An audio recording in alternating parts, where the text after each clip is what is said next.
سعد رضوی جو تحریک لبیک پاکستان کے سربراہ ہیں، کیا ان کو چھوڑ دیا گیا ہے یا نہیں؟ اور اگر نہیں چھوڑا گیا تو ان کو کب چھوڑا جائے گا؟ کیا ان کو ایم پی او کے تحت گرفتار کیا گیا ہے یا ان کو جو ان کے خلاف پرچہ کٹا ہے اس کے تحت گرفتاری ہوئی ہے، جس کے اندر اینٹی ٹیررزم کلازز بھی شامل ہیں؟ کیا تحریک لبیک پاکستان کے اوپر جو پابندی ہے وہ پابندی اسی طرح برقرار رہے گی یا وہ پابندی بھی جو ہے وہ ختم کی جا رہی ہے؟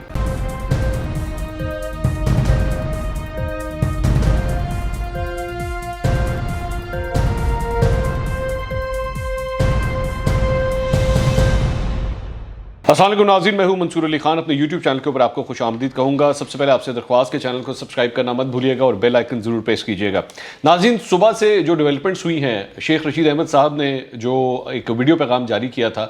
اس کے بعد سے بہت سی چیزیں جو ہیں اس کے اوپر چہمگوئیاں ہو رہی تھیں، افواہیں پھیل رہی تھیں، سوشل میڈیا کے اوپر بھی بہت سی باتیں ہوئیں۔ اس میں جو مین چیز تھی وہ دو چیزیں بڑی اہم ہیں جس کے حوالے سے ڈیٹیل سے ڈسکشنز ہو رہی تھی۔ ایک تو یہ کہ سعد رضوی جو تحریک لبیک پاکستان کے سربراہ ہیں، کیا ان کو چھوڑ دیا گیا ہے یا نہیں؟ سوشل میڈیا کے اوپر جو ہے ان کے حوالے سے بڑی تصویریں بھی چلیں، اور پرانی تصویریں تھیں جس میں وہ دیکھا جا سکتا ہے کہ کسی گاڑی میں ہیں، ان کے اوپر پھول پھینکے جا رہے ہیں۔ تو کیا ان کو چھوڑ دیا گیا ہے یا نہیں؟ اور اگر نہیں چھوڑا گیا تو ان کو کب چھوڑا جائے گا؟ تو یہ میں ابھی آپ کو تھوڑی دیر میں اس پہ بھی میں کلیئرٹی دیتا ہوں۔ اور دوسرا کہ کیا تحریک لبیک پاکستان کے اوپر جو پابندی ہے وہ پابندی اسی طرح برقرار رہے گی یا وہ پابندی بھی جو ہے وہ ختم کی جا رہی ہے؟ اچھا، اس سلسلے میں آج قومی اسمبلی کا اجلاس بھی ہوا، میں اس کے اوپر ذرا بعد میں آتا ہوں۔ سب سے پہلے ان چیزوں کے ذرا آپ کو جوابات دیتے ہیں تاکہ اس پہ ذرا کلیئرٹی ہو جائے۔ مجھے حکومتی سینئر رکن جو عمران خان صاحب کے بہت قریبی ہیں، ان کی جانب سے یہ میسج بھیجا گیا ہے، اور یہ واٹس ایپ کے اوپر یہ میسج ہے۔ میں نام اس لیے نہیں لے رہا کیونکہ ابھی تک میں نے ان سے اس بات کی اجازت نہیں لی کہ میں ان سے کوٹ کر سکتا ہوں یا نہیں، لیکن جو میسج ہے، جو ڈیٹیلز ہیں، اگر کوئی مجھے چیلنج کرے گا تو ظاہری بات ہے میں پھر ان کا نام بھی لے دوں گا۔ لیکن اس کے اندر جو تفصیلات میرے ساتھ شیئر کی گئی ہیں اس کے مطابق اس میں خاص طور پہ یہ جو دوسری شق ہے، انگریزی کے اندر لکھا ہوا ہے کہ only people detained under MPO for preventive detention are to be released and these do not include main leaders۔ تو اس کا مطلب ہے کہ جو لوگ جن کو MPO کے تحت اریسٹ کیا گیا تھا صرف انہیں چھوڑا جائے گا، باقی لیڈروں کو نہیں چھوڑا جائے گا۔ اب ذہن میں رکھیے گا کہ سعد رضوی جو ہیں ان کو دہشت گردی کی دفعات لگا کے جو ہے ان کو اریسٹ کیا گیا ہے، ان کے خلاف جو پرچہ کٹا ہے۔ تو ابھی اس بارے میں ذرا کلیئرٹی آنا میرا خیال میں ابھی مزید باقی ہے کہ سعد رضوی کو وہ لوگ کب چھوڑ رہے ہیں یا نہیں چھوڑ رہے، کیا ان کو ایم پی او کے تحت گرفتار کیا گیا ہے یا ان کو جو ان کے خلاف پرچہ کٹا ہے اس کے تحت گرفتاری ہوئی ہے، جس کے اندر اینٹی ٹیررزم کلازز بھی شامل ہیں۔ تو اس لیے اس حوالے سے تو فی الحال ابھی تک جب یہ ویلاگ ریکارڈ ہو رہا ہے تو سعد رضوی کو نہیں چھوڑا گیا ہے، وہ ابھی بھی زیر حراست ہیں، ایک بات۔ دوسری بات یہ کہ اس پہ لکھا گیا ہے کہ سوال جو لوگوں کی جانب سے آیا ہے وہ یہ ہے کہ کیا تحریک لبیک پاکستان کے اوپر جو پابندی لگائی گئی ہے کیا وہ پابندی ختم ہو رہی ہے یا نہیں؟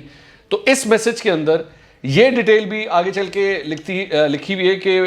پروسکرپشن of TLP under anti terrorism act is not being reversed,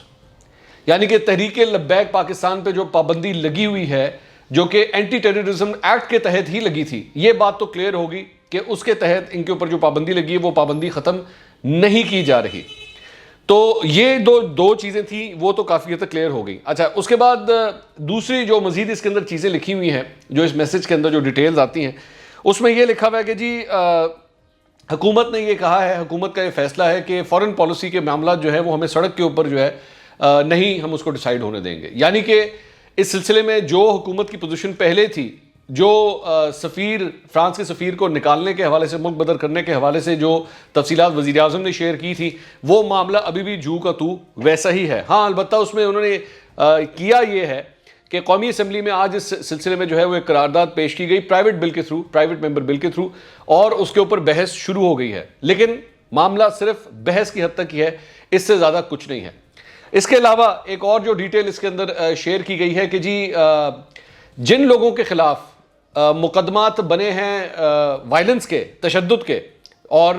املاک کو نقصان پہنچانے کے، اس میں بھی کوئی تبدیلی نہیں آئے گی، وہ کیسز بھی ویسے کے ویسے ہی رہیں گے۔ اب یہ اس میں سے کافی حد تک تفصیلات جو ہیں وہ بالکل کانٹرڈکٹ کرتی ہے شیخ رشید احمد صاحب کے بیان کو، کیونکہ شیخ رشید احمد صاحب کا جو بیان تھا اس میں یہ کہا ہوا تھا کہ تمام مقدمات اور وہ لوگ جو فورتھ شیڈیول میں ہیں وہ خارج کیے جا رہے ہیں، لیکن یہاں پر اب جو یہ تفصیل نہیں آئی ہے اس کے مطابق ان مقدمات کو خارج نہیں کیا جا رہا. تو یہ اب تک کی اس میں ڈیٹیل ہے. اور اس کے ساتھ ساتھ یہ بھی کہا ہوا ہے کہ no case of destruction of public property shall be withdrawn, یعنی کہ پبلک پراپرٹی کو جو نقصان پہنچا ہے اس سلسلے میں بھی جو مقدمات ہوئے ہیں ان کو بھی نہیں ختم کیا جائے گا. اب دیکھنا یہ ہے کہ کیا وہ مقدمات اپنی اسی سپیڈ سے چلتے ہیں یا نہیں چلتے، کیونکہ مقدمات صرف درج ہو جانا سب کچھ نہیں ہوتا. یہاں پہ یہ بھی دیکھنا ہوتا ہے کہ ان مقدمات کے اندر جان بھی ہے یا نہیں ہے، ان کو پراپرلی پروسیکیوٹ کیا جاتا ہے، ان کی پیروی کی جاتی ہے یا نہیں کی جاتی. کیونکہ ہمیں پتہ ہے کہ لیگل میٹرز کے اندر جو ہے وہ کچھ مقدمے ہوتے ہیں ان کو تیز کر دیا جاتا ہے، کچھ مقدمے جو ہوتے ہیں ان کو سلو کر دیا جاتا ہے. تو یہ ساری اب تک کی ڈیٹیلز ہیں. دوسری بات یہ کہ قومی اسمبلی میں آج جو کارروائی ہوئی اس میں اپوزیشن کی جانب سے یہ اعتراض کیا گیا کہ اتنا اہم معاملہ تھا، اس معاملے کے اوپر وزیر اعظم عمران خان صاحب کو خود آنا چاہیے تھا، لیکن وہ آج بھی پارلیمنٹ کے اندر پیش نہیں ہوئے، نہیں تشریف لے کر آئے. دوسری بات یہ کہ اپوزیشن نے اس موقع کے اوپر ایک بڑی میں اسے کیا کہوں مطلب افسوسناک حرکت کی، اور شاہد خاقان عباسی جو سابق وزیر اعظم ہیں ان کی جانب سے کی گئی کہ جب وہ ڈائس کے پاس آئے، اسپیکر کے ڈائس کے پاس، تو انہوں نے آ کے ان سے کہا کہ جی مجھے بولنے کی اجازت نہیں دی جا رہی، میں آپ کو جوتا اٹھا کے ماروں گا. میرا خیال میں شاہد خاقان عباسی جیسے شخص سے اس قسم کے الفاظ سننا نہایت ہی افسوسناک ہے، کیونکہ آپ ایک تو سابق خود پرائم منسٹر رہے ہوئے ہیں، ایک سینئر پارلیمنٹیرین ہیں، پارٹی کی بھی آپ ایک بڑی امپورٹنٹ پوزیشن کے اوپر بیٹھے ہوئے، نون لیگ کی بڑی امپورٹنٹ پوزیشن پہ بیٹھے ہوئے. اگر آپ اس قسم کی لینگویج استعمال کریں گے، چاہے کچھ بھی ہو، آپ کا اختلاف جو مرضی ہو، لیکن اسپیکر کی جو چیئر ہے اس کی ایک رسپیکٹ ہوتی ہے، اس کا ایک رتبہ ہوتا ہے جو سب پہ فرض ہے، سارے پارلیمنٹیرینز کے اوپر فرض ہے. دوسری بات یہ ایک بڑی عجیب قسم کی ڈسکشن اس اسمبلی کے اندر جو ہے وہ ڈسکس ہونا شروع ہو گئی کہ جی ہم میں سے کون زیادہ بڑا مسلمان ہے، اور وہی حکومت کی جانب سے بھی یہی کوشش کی گئی اور دوسری ادھر اپوزیشن کی جانب سے بھی سب کے سب یہی ایک دوسرے کے اوپر الزامات لگا رہے کہ جی آپ نے وہ کچھ نہیں کیا جو ہم نے کیا ہے. ایک بالکل فضول قسم کی ڈیبیٹ، نہ جس کا کوئی سر تھا نہ پیر تھا، نہ اس کا کوئی مقصد تھا کہ کیوں اس کی ضرورت کیوں ہے کہ آپ ایک دوسرے کے اوپر جو ہے وہ اس سلسلے میں حاوی ہونے کی کوشش کریں. یہ آپ کا اور آپ کے رب کے درمیان کا معاملہ ہے، وہ فیصلہ کرے گا کہ آپ میں سے کون سا بہتر مسلمان ہے اور کون سا نہیں ہے. ایک دوسرے کے اوپر اس الزام تراشی کا آخر فائدہ کیا؟ تو میرے خیال میں اپوزیشن کی جانب سے بھی معاملے کو فی الحال حکومت کی جانب سے بھی اپوزیشن کی جانب سے بھی دونوں جانب سے جو ہے اس معاملے کو آگے لے جایا گیا ہے کہ جی جمعے کو اب اس کے اوپر جو ہے وہ پورے ہاؤس کی شاید کمیٹی بنتی ہے یا کس طرح اس معاملے کو آگے چلانا ہے. بہرحال معاملہ ابھی بھی لٹکا ہوا ہے، اور تحریک لبیک پاکستان کے ساتھ جو معاہدہ شیخ رشید احمد صاحب نے جس طرح سنایا تھا اس کے اندر صرف اور صرف اب تک کی جو ڈیٹیل ہے اس کے مطابق یہی ہے کہ جی دھرنا جو ہے وہ جو کم از کم دیا گیا تھا وہ اب ختم کر دیا گیا ہے. لیکن حکومت کی جو پوزیشن ہے وہ ابھی بھی اپنی اسی جگہ کے اوپر فی الحال لگتا ہے اسی طرح یہ کہ قائم ہے کہ جو لیڈرز ہیں تحریک لبیک پاکستان کے وہ اسی طرح گرفتار رہیں گے، اور ان کے خلاف جو مقدمات بنے ہیں چاہے پراپرٹی کو خراب کرنے کے حوالے سے یا جو سیکیورٹی اہلکار ہیں ان کے اوپر جو تشدد ہوا ہے، 4 پولیس اہلکار شہید ہوئے ہیں، وہ مقدمات ویسے کے ویسے ہی رہیں گے. تو یہ نئی ڈیولپمنٹ ہے. ایک مطلب اگر میں اس کو کہوں کہ 12 گھنٹے کے بعد حکومت نے اب ایک نیا یو ٹرن لیا ہے، تو اس کو میرے خیال میں یو ٹرن اس کو کہا جائے گا، کیونکہ میرے خیال میں شیخ رشید احمد صاحب نے ان لوگوں نے معاہدہ تو کر لیا، لیکن جب شاید یہ چیز میرا خیال میں